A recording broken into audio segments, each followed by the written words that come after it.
I know people do things that hurt you. Everything is not just, and everything's not right. Sometimes you've done the very best and you don't get selected and you don't get the opportunity and you haven't gotten recognized. You cannot afford to get bitter, because if you get bitter, you will never get better. You gotta get that out of you. If you gotta cough it up, if you got to throw it up, if you got to pray it up, you gotta get it out of you. There's a curse on it. There's a curse. You gotta get it out, get it out, get it out, get it out, get it out. He left you, he cheated on you, but get it out of you, get it out of you. So you go ahead. When you look at over 33 million people have lost their job, this is unprecedented. There's trauma that's going on all across the country. It affects all of us. There are things that we can do and things that we must do to pick ourselves up. Success is not final, and failure is not fatal. We all have the challenge to search deep within ourselves to find our inner hunger, which is our power. That's the character test. It's like, what do you do with messages of error? And that's a tricky issue. Okay, so here's a solution to that. Here's what not to do. I am a bad person. I got to see myself. I'm a bad person. I might as well just go jump off the bridge. It's like, no, that's not good, because what that means is that every time you try to learn something, you're going to make a mistake, because what do you know? So you're going to make mistakes. And if the rule is every time you make a mistake, you're going to go jump off the bridge, then that's not a useful problem-solving strategy. And so when you make a mistake, you don't get to beat yourself to death with a club. It's a bad strategy, and you'll have your internal tyrant in there who's perfectly happy about doing that. That's the overactive superego that Freud talked about. Maybe it came to you via a parent who was too authoritarian, or a grandparent, or maybe it's just you because you're disagreeable and neurotic or hyper-conscientious. You'll take yourself hard. Then the question is, well, what does that mean? Well, maybe you're not looking at the world right. Maybe your goals are wrong. Maybe you're not acting properly. If you take yourself and you put yourself in a new environment, new genes turn on in your nervous system. They encode for new proteins. You're full of biological potential that won't be realized unless you move yourself around in the world into different challenging circumstances, and that'll turn on different circuits. It's that by exposing yourself to different environments, you put different physiological demands on yourself all the way down to the genetic level, and that manifests new elements of you. Because you take yourself out of your dopey little village, and that's just the little bounded you that everyone knows and that isn't very expanded. And then you go somewhere dark and dangerous. Then while you do that, you have adventures, and they toughen you and pull more out of you, partly because you're becoming informed. Whatever you're up against, whatever you're going through, this is only a test. All of us this morning are either coming out of a test, headed towards a test, or we're being tested right now. But the good news is, it's only a test. The progress is in the process. And if you don't do it, he can't bless it. You got to throw everything. The misnomer is you have grossly underestimated what it takes to succeed. Want to be a doctor? Work that thing. Time is short. What is your life? It's even a vapor that appeareth for a little time and then vanisheth away.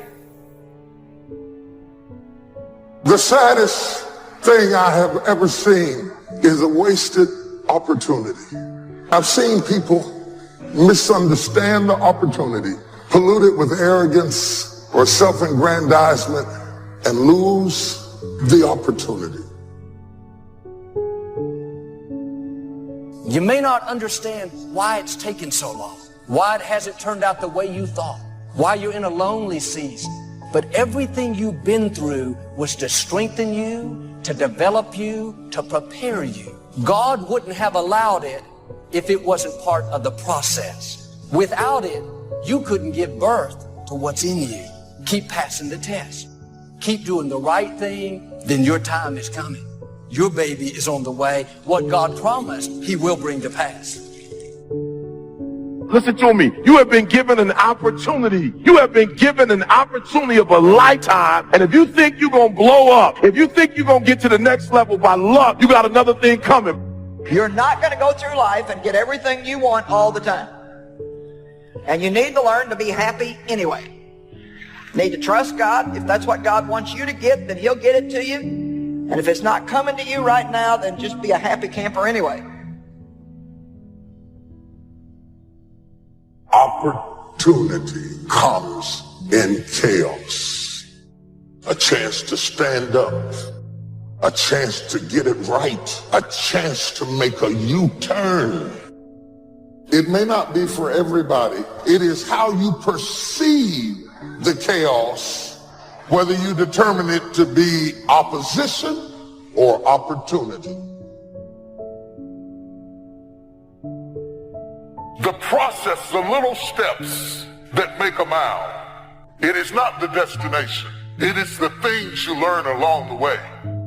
It is the people who beguiled you that make wisdom is made out of the stupid things you did before you got it. Don't miss it. That process is invaluable to you getting there. Does that mean that you have to be my age before you get there? Absolutely not. But it does mean that you don't go from thinking a thought to producing an idea without pain. The gestation period is critical. Gestation creates formation. By not being prepared, you make the choice of getting caught in some of life's unpleasant circumstances, failures, personal losses. By not being prepared, it's your choice. Now here's the other side of it. By being prepared, you increase your chances of success. Some people tend to blame others for their mistakes. Concentrate on the work at hand and demand of yourself the discipline to stay focused. If you have a long list of things to get done within a day, do the toughest ones while your concentration is at its peak. Learn your body's rhythms and do the jobs that need the most concentration when you're able to do them best. Use your discipline to keep your mind in line. When you recognize the need to concentrate more, when you recognize this need, it will come easier and easier. Focused concentration can become a habit. Make your mind pay attention. Discipline yourself to be where you are. Work at work and play at play. Don't mix the two. Now, my approach to my better future very early on in my career was to just go through the day with my fingers crossed. I sure hope things will change for the better. Then here's what I found out. They're not going to change. When you change, when you get better, it'll get better. Don't put it on someone else. Hope that someone else will change it for you. Take responsibility for yourself. You can't change the circumstances or the seasons or the wind. You can change whether or not you go for the skills, multiply your value by 2, 3, 5, 10. That you've got charge of. That you have control of. You don't have control of the constellations. Learn some new skills. You have control over that. And if you don't, that's your fault. You've got to take personal responsibility. You've got to be self-reliant. Nobody else can change your life, alter your ambitions, pave a golden road for you. It's up to you. Be responsible for yourself. Learn to reap the harvest without complaint.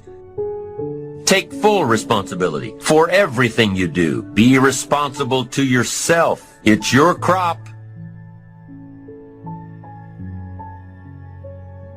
And so if your life isn't everything it could be, you could ask yourself, well, what would happen if you just stopped wasting the opportunities that are in front of you? You'd be who knows how much more efficient. 10 times more efficient. If people stopped really trying just to make things worse, we have no idea how much better they would get just because of that. So there's this weird dynamic that's part of the existential system of ideas between human vulnerability, both of which are major causes of suffering, and the failure of individuals to adopt the responsibility that they know they should adopt.